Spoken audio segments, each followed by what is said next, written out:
capítulo é grande, tem muita coisa importante, então vamos ter que selecionar apenas algumas das coisas mais interessantes para deixar uma ideia mais ou menos clara destas coisas.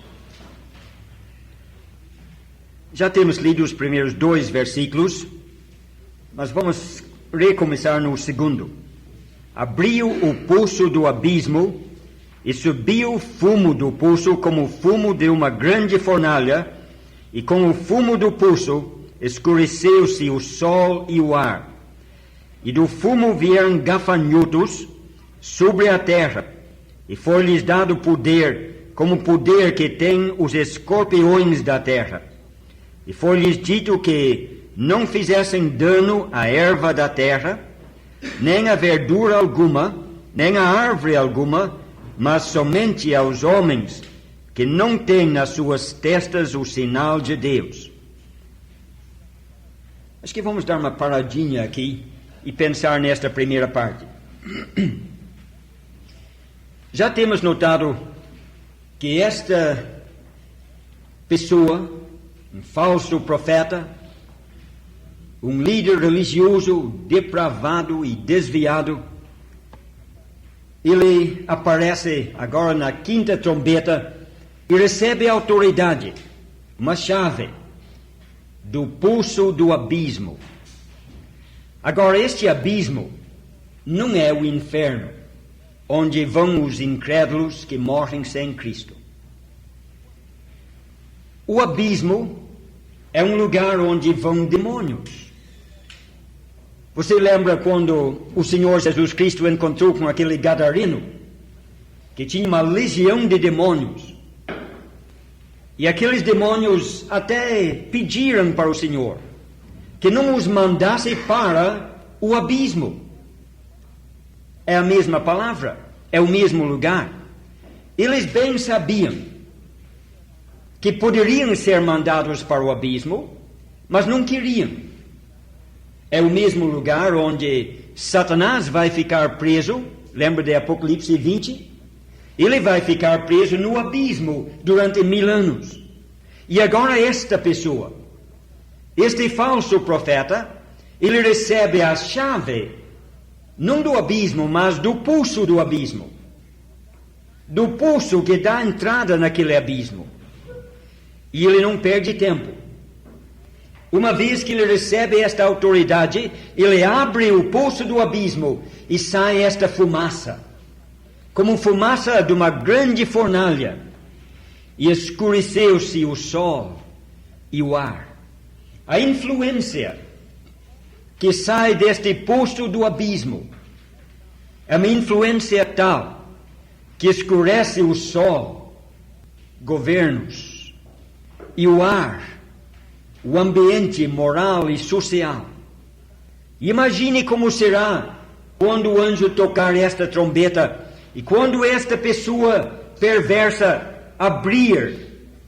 Claro que ele não vai chegar numa porta literalmente e abrir e vai sair uma fumaça, mas quando acontecer isto, que pela sua ação ele permite que esta influência maligna saia do abismo, escurecendo a mente dos governantes e escurecendo todo o ambiente moral e social da humanidade, corrompendo os costumes, destruindo as tradições, acabando com a moralidade, tirando tudo isto, deixando tudo escurecido. E não é só isto. Se fosse só isto. Mas sai também daquele poço do abismo gafanhotos. Gafanhotos que têm o poder de escorpiões. Claro que não é literal. Não é um cruzamento entre gafanhoto e escorpião que produz uma criatura misteriosa. Não é isto. São figuras que o Espírito Santo está apresentando para mostrar o que há de acontecer. E para apressar mais um pouco, eu vou dizer apenas isto. Quando você lê o capítulo com atenção, à medida que você lê, à medida que você vai ver, que estes gafanhotos são realmente demônios. Saem do abismo e são descritos aqui como gafanhotos, tendo o poder de escorpião. Mas quando eles saem do abismo, recebem certas instruções. Agora vamos ler mais um pouco para ver isto com mais clareza. Versículo 4, outra vez. Foi-lhes dito que não fizessem dano à erva da terra, nem a verdura alguma, nem a árvore alguma, mas somente aos homens que não têm na sua testa o sinal de Deus. E foi-lhes permitido não que os matassem, mas que por 5 meses os atormentassem. E o seu tormento era semelhante ao tormento do escorpião quando fere o homem. Veja estas instruções. Saem do abismo, mas há certas restrições. Eles não podem danificar a erva, nem qualquer coisa verde. Não são gafanhotos que literalmente devorariam todas as coisas verdes pela frente. Mas estes gafanhotos iam atacar somente aos homens. Mas mesmo nisto, há mais restrições. Porque não é todo o homem que eles poderiam atingir. Somente aqueles homens que não tivessem o sinal de Deus. Lembra como notamos no capítulo 7 que Deus selou os seus servos. E notamos o significado daquele selo. Possessão, pertencem a Deus. Proteção, uma garantia, uma proteção contra os ataques do maligno. E é isto que vemos aqui. Estes gafanhotos saem para atacar os homens que habitam na terra, menos aqueles que têm o selo de Deus. Vamos parar um pouquinho aqui, porque há uma coisa aqui preciosa demais para nós passarmos na nossa pressa de chegar até o fim. Estes demônios saem para atacar, mas não podem tocar nenhum servo de Deus. Lembra de 1 João? O maligno não lhe toca. Sabe que naquele dia haverá um aumento tremendo de coisas demoníacas, diabólicas. Mesmo nos nossos dias estamos vendo o início disto. Ocultismo, feitiçaria, coisa de demônios. Mas sabe de uma coisa? O maligno não pode tocar, não pode possuir o corpo em que reside o Espírito Santo. Pode haver casos de pessoas possessas de demônios, mas são pessoas incrédulas. Uma pessoa salva pela graça de Deus jamais poderá ser possesso por um demônio. Ele tem o selo de Deus, porque não é só naquele dia, como notamos ontem, nós também fomos selados. E Efésios, que fala do selo que nós temos, é a mesma epístola que nos diz que lutamos contra as hostes espirituais nos lugares celestiais. Estes demônios, então, têm certas restrições.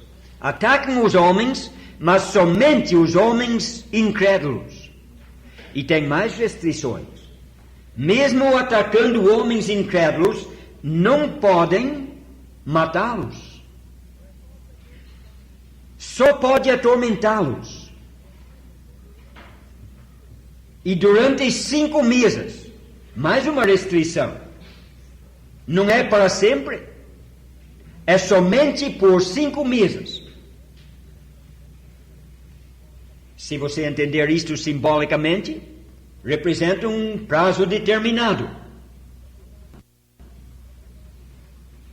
Mas apesar do fato que este livro está cheio de símbolos, eu acho que você pode verificar que a partir do capítulo 4, quando Deus fala de tempos, anos, meses ou dias, é literal. Pode verificar isto depois no seu estudo particular e ver se é assim.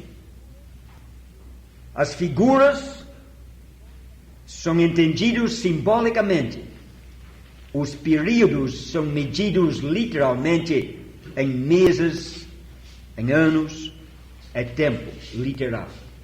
Mas seja o que for, seja 5 meses, ou seja um símbolo, indica por um prazo limitado, estes demônios podem atacar os homens. É Deus quem impõe estas restrições. E o que eles vão fazer durante estes meses é atormentar os homens. Esta palavra atormentar merece um estudo mais cuidadoso. Ele aparece frequentemente na Bíblia. Por exemplo, no Evangelho que Mateus escreveu, ele usa esta palavra para descrever os sofrimentos físicos de uma enfermidade. Lembra-se em Mateus de um enfermo que estava atormentado com esta enfermidade.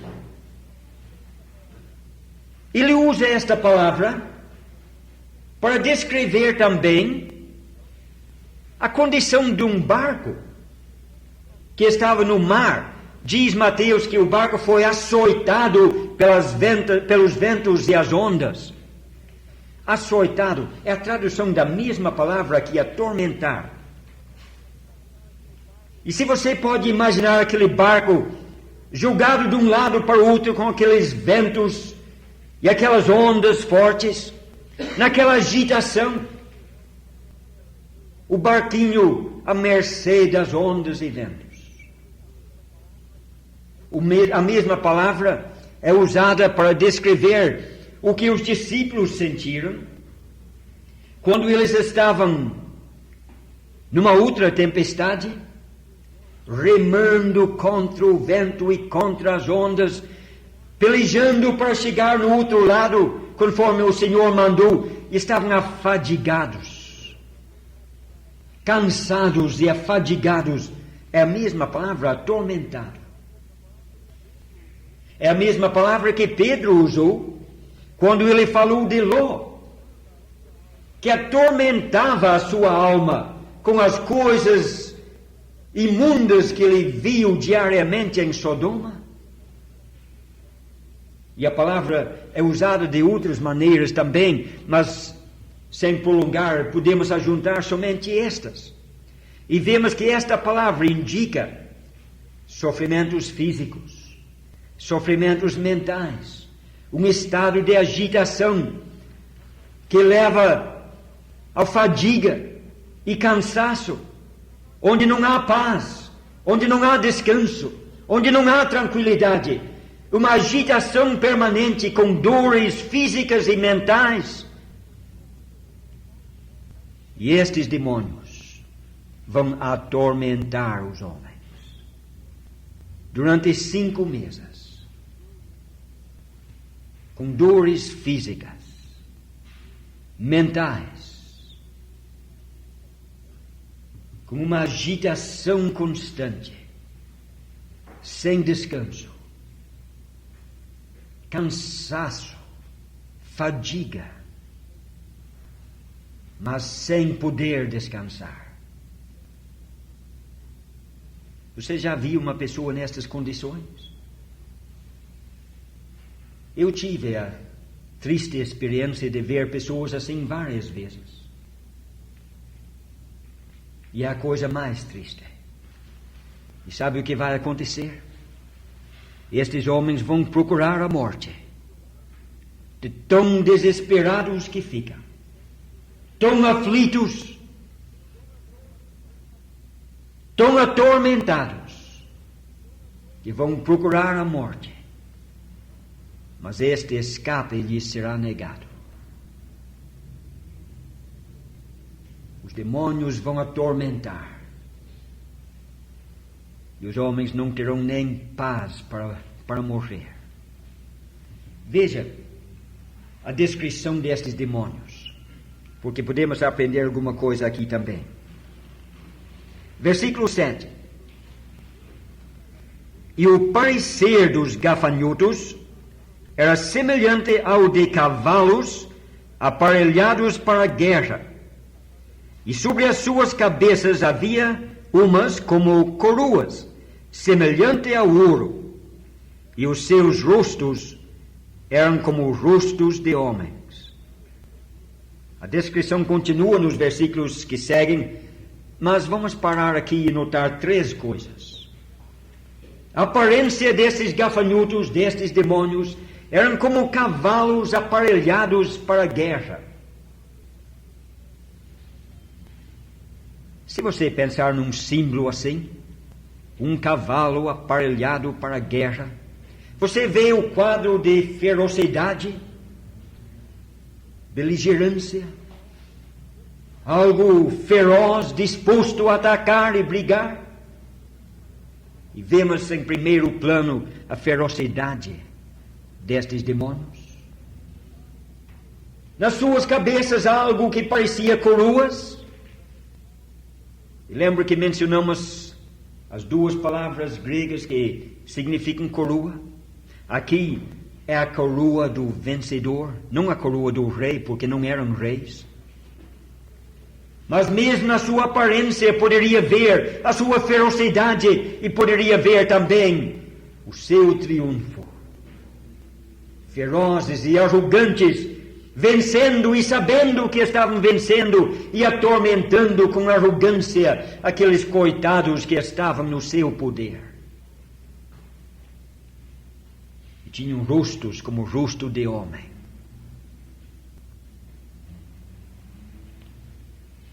Não vamos comentar este até ler o versículo 8. Vamos ver. Versículo 8. E tinham cabelos como cabelos de mulheres, e os seus dentes eram como de leões. Tinham rostos como rostos de homens, e cabelos como cabelos de mulheres. Hoje em dia isto não é uma coisa estranha.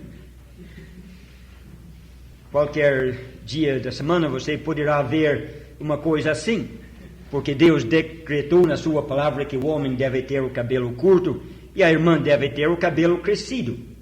Mas hoje em dia é coisa comum ver homens de cabelos compridos. Eles, de certo, acham bonito. Eu acho ridículo. Mas, em todo caso, estes demônios hão de aparecer mais ou menos assim. Mas o que isto significa? Talvez você poderá ver várias coisas nisto, mas eu vou mencionar uma coisa só. Pense em 1 Coríntios 11. O homem é a cabeça da mulher. Isto não quer dizer que ele é superior, mas que ele ocupa uma posição de liderança dada por Deus. E a irmã, a mulher, ocupa uma posição de submissão nos planos de Deus.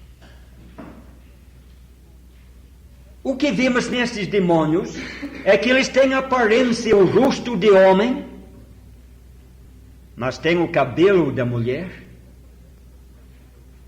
Eles aparecem com coroas como vitoriosos, como vencedores, e o rosto de quem é o líder. Mas o cabelo indica que são submissos. Não são realmente autônomos. Se apresentam com o rosto de líder, mas estão realmente numa posição de submissão. E veremos isto mais para o fim quando vemos o seu rei. Há outras coisas que podemos ver neste rosto e neste cabelo, mas passamos mais para frente. Depois do cabelo, ele percebeu os dentes, dentes de leão, algo que fala de crueldade, daquele animal cruel, selvagem, que devora, que mata. E vemos mais uma vez a crueldade destas criaturas. Vamos agora para o versículo seguinte, que tem mais detalhes nesta descrição. Versículo 9: e tinham couraças como couraças de ferro, e o ruído das suas asas era como o ruído de carros, quando muitos cavalos correm ao combate. Couraças de ferro, a sua defesa, invulneráveis. Em nada adiantaria o homem querer combater contra estes demônios, eram invulneráveis. O homem nada podia fazer contra eles. E as suas atividades foram caracterizadas por duas coisas: movimento e barulho. Bastante movimento, as suas asas, dando-lhe movimento veloz, fácil de um lugar para outro. E o barulho das suas asas era como de muitos carros, quando muitos cavalos correm para a batalha. Agora acho que nenhum de nós assistiu uma guerra com cavalos correndo para a batalha. Em nossos dias usam coisas diferentes, mas podemos bem imaginar. Uma multidão de cavalos, alguns deles puxando carros com soldados armados com toda aquela armadura, e aquela gritaria, e aquela confusão do encontro dos dois exércitos, e o barulho daquela guerra, e a confusão. É isto que João viu na visão. Estes demônios, o seu movimento era veloz e barulhento. As atividades dos demônios, caracterizados por agitação e barulho. Não faz lembrar um pouquinho deste século XX? O que o povo mais gosta agora é movimento e barulho. Quanto mais, melhor. E não é por acaso. Não é por acaso. É que Satanás enxerga longe. E ele está preparando o povo. Preparando a mentalidade do povo para coisas que ainda virão. Veja o que segue depois. Versículo 10. E tinham caudas semelhantes às dos escorpiões, e aguilhões nas suas caudas, e o seu poder era para danificar os homens por 5 meses. Agora vem a cauda. Gafanhotos com caudas que têm o poder de escorpião. A cauda é uma figura comum na Bíblia. Não sei se você já percebeu isto, mas se quiser consultar, por exemplo, em Isaías capítulo 9, você vai ver em Isaías como ele fala da cauda, que Deus ia destruir tanto a cabeça como a cauda. E ele explicou. Ele disse: a cabeça é o governo e a cauda é o falso profeta. Deus deu a figura e Deus interpretou. E quando ele fala de falsos profetas na Bíblia, às vezes ele usa esta figura, é a cauda. E esta cauda atormentava os homens como o escorpião tormenta. E o meio com que estes demônios vão atormentar os homens durante 5 meses será exatamente através de ensinos falsos.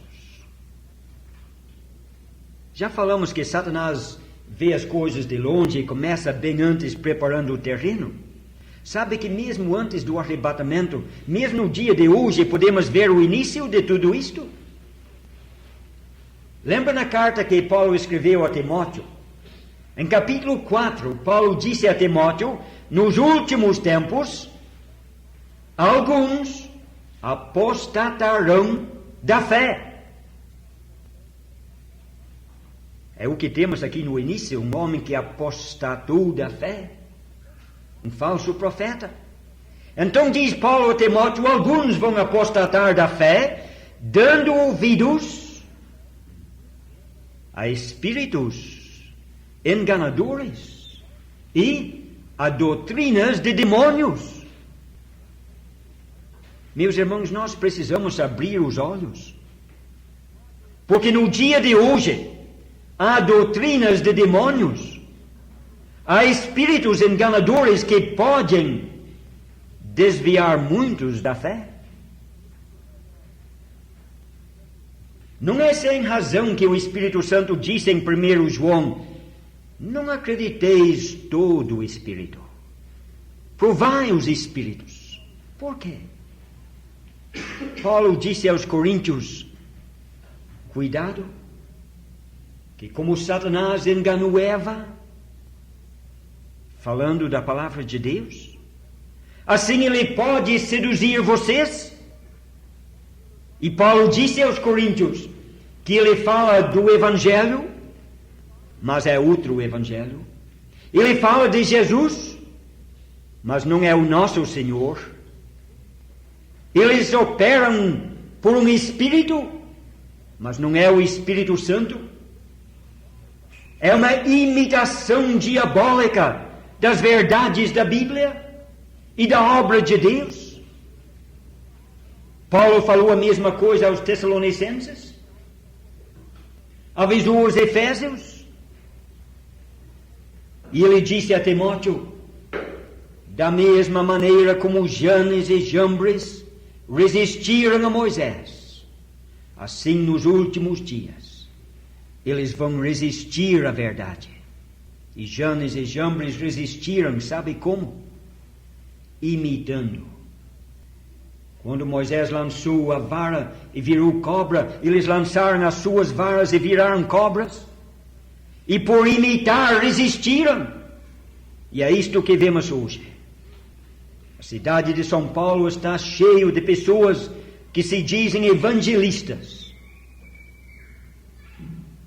que se dizem crentes, e estão servindo a Satanás, enganando a muitos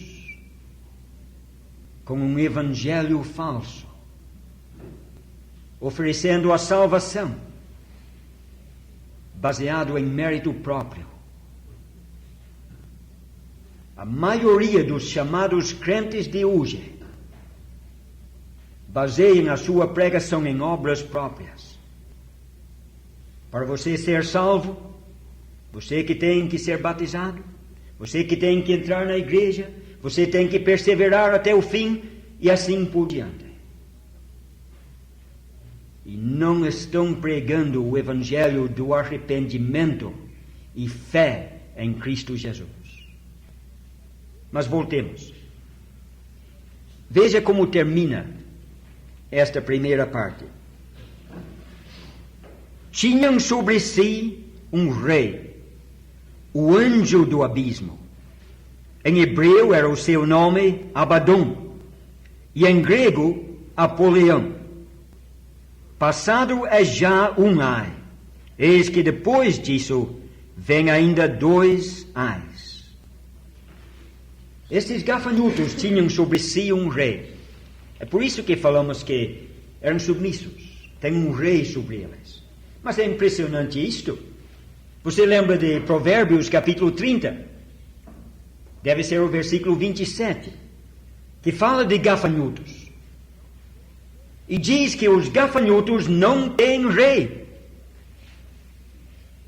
Mas estes gafanhotos não são gafanhotos. Estes gafanhotos são demônios e têm sobre si um rei. E o rei não é aquele que abriu o poço no versículo 1 para ele sair. Aquele do versículo 1 é um líder que apostatou, mas este rei é chamado de Abaddon, isto é, se você fala a língua hebraica. Mas se você não fala a língua hebraica, então pode chamá-lo de Apoleão, se falar grego. E se não falar grego, pode chamá-lo de destruidor. Porque Abaddon, em hebraico, significa Apoleão em grego e significa destruidor em português. É um destruidor. E ele é o rei destes demônios. Eu creio que podemos identificá-lo. Só pode ser Satanás. Mas se não concordar, não vamos brigar por causa disto. Pelo menos é um rei sobre estes demônios. Tem pouquinhos minutos sobrando. Vamos dar uma olhadinha agora na sexta trombeta. Versículo 13. Tocou o sexto anjo a sua trombeta, e eu vi uma voz que vinha das quatro pontas do altar de ouro, que estava diante de Deus. E veio uma ordem no versículo 14 para soltar os 4 anjos que estavam retidos lá no rio Eufrates. Estes anjos, se você ler cuidadosamente depois, foram preparados para este dia e hora, para este momento.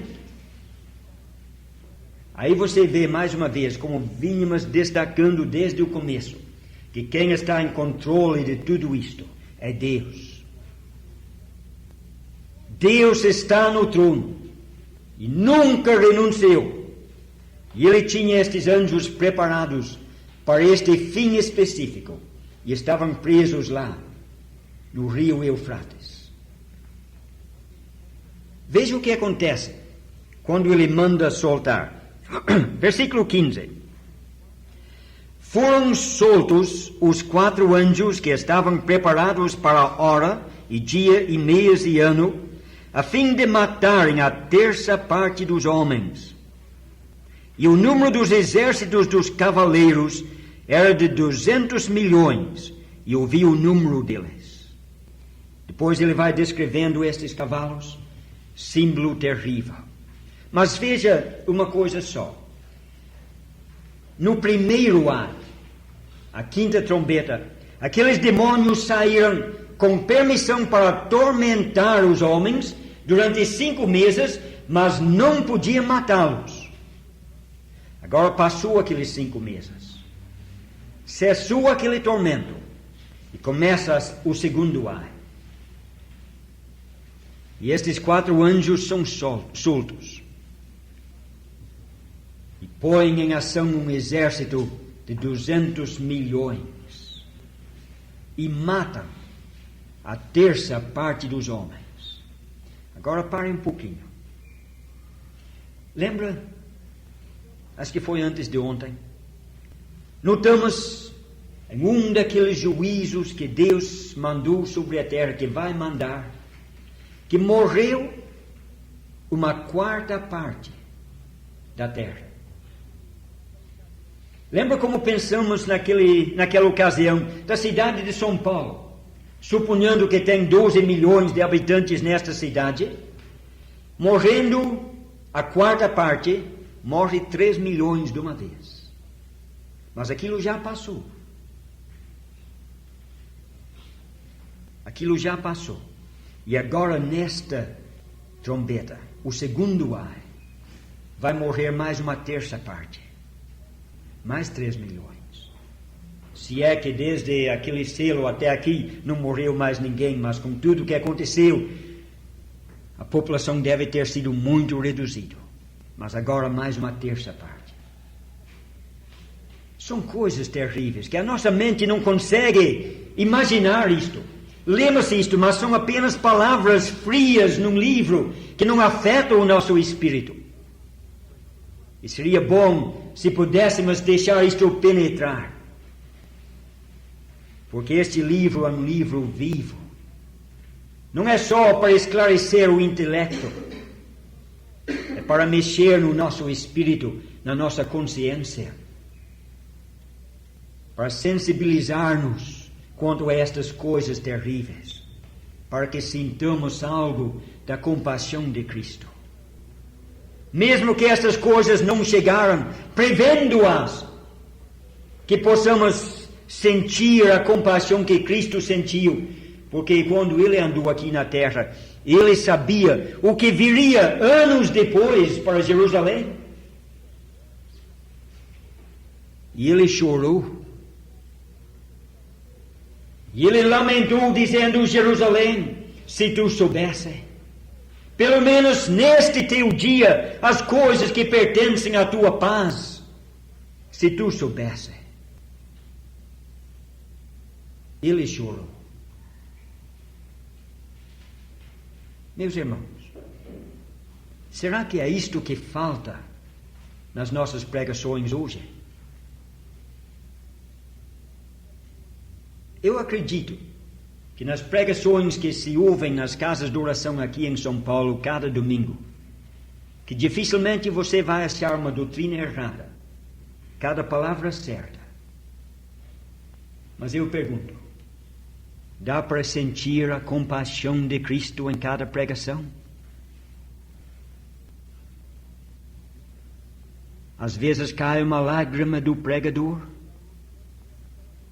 Você sente a urgência naquela mensagem?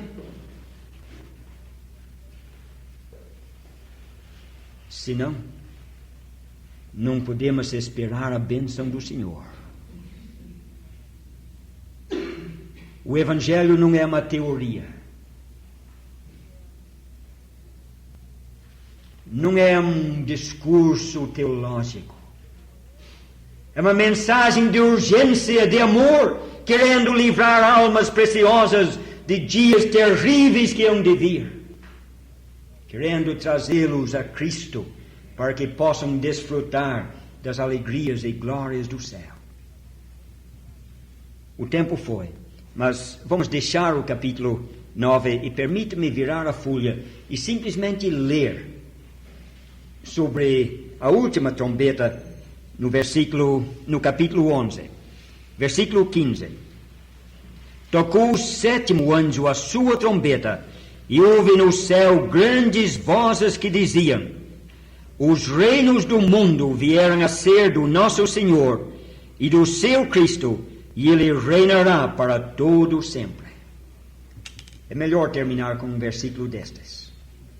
Depois das coisas tristes das trombetas e dos selos, finalmente, no capítulo 11, chegamos ao fim da grande tribulação. E ouve-se esta grande voz: os reinos do mundo vieram a ser do nosso Senhor e do seu Cristo.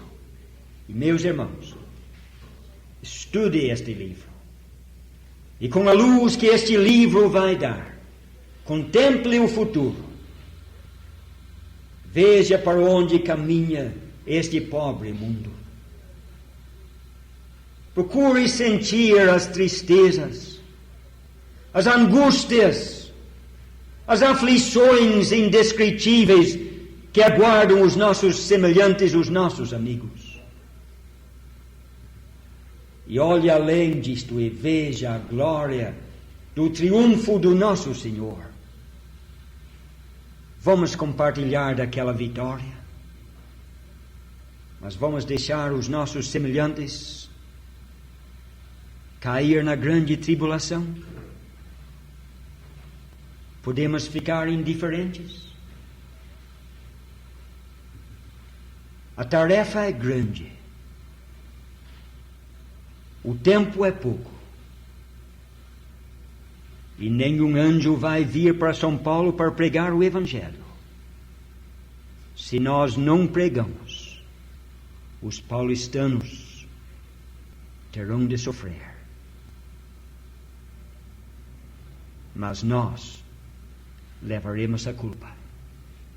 Que Deus abençoe a sua palavra e abençoe cada um de vocês. Amém.